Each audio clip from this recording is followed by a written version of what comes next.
से देखिले तो आज मजा बड़ी मिले रे बना के आज आगवा से देखिले तो मजा बड़ी मिले रे कमर हिलावे तो जो बना मोहिले रे कमर हिलावे तो जो बना मोहिले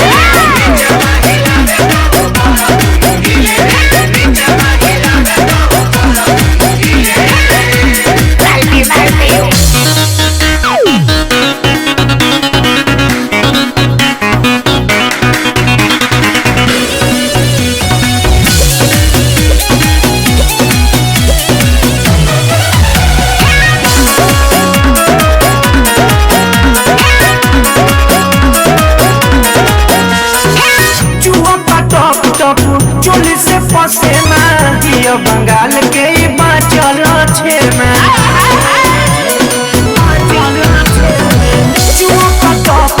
चोली से पसेना दिया बंगाल के बाचल छेना मने से देखला पो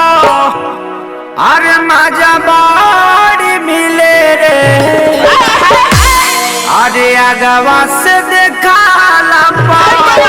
बना के मजा बड़ी मिले रे चाइना बोल के पागल कमर हिलावे तो जो बना मोहिले रे कमर हिलावे तो जो बना मोहिले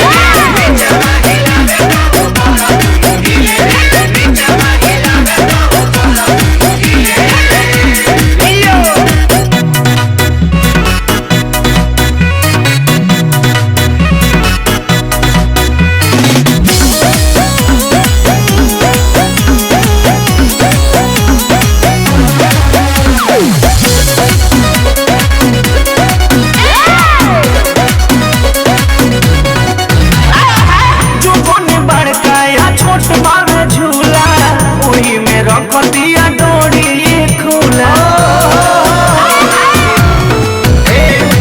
जो मन बड़का बा छोटवा में झूला वही में रख दिया डोरी खुला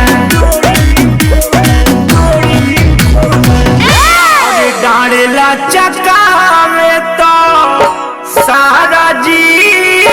हिले रे आज कोई चानी रज के नाम बना के 10-20 दिले रे अरे